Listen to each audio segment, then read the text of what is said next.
and welcome to the Gnomecast. My name's Tarmack and I'm taking a look at Canabalt by Semi-Secret Software. You can find them at semisecretsoftware.com. This one's a part of the Humble Indie Bundle for Android 2 that just came out fairly recently, humblebundle.com. The bundle is basically a sales vehicle for indie games. If you haven't heard of it, check it out. It's something to keep a watch on, because that's where you're going to get a lot of really great game deals as far as the indie community is concerned. You can pay what you want, and you can support the developers, you can support the bundle itself for keeping it all together, you can also support Child's Play, and you get to pick where your dollars go. It's a pretty slick little system. Definitely something that's worth looking at. We'll take a quick look into this here. It's a pretty simple game, so it won't be a very long video.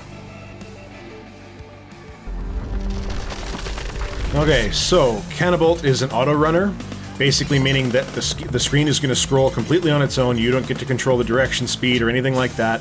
Your only task is to jump, and jump at the right time, so that you're going to make sure you make it to the next building platform, make sure you scare some birds away, obviously, and make sure that you're missing different obstacles that come up in your way. You've got boxes and crates, things like that, office chairs that are going to slow you down. The longer that you run, the faster that you start to go. Every now and then I've noticed when I was playing through some of this, you're going to have buildings that fall down. When you land on them, you got to make sure you jump and clear. And they've also got, it's almost like it's a robot thing that comes down. I don't know, I didn't really see exactly what it was, because of course the game's moving too damn fast.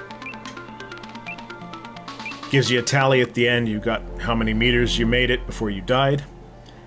Now, I'm kind of curious, I've played a couple of singles on this.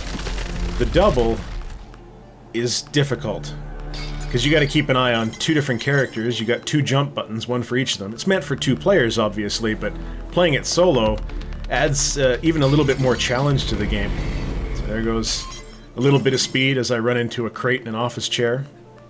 You can smash through the windows, which is always nice and destructive. Everybody loves smashing through windows. Lost one. Oh, and the other.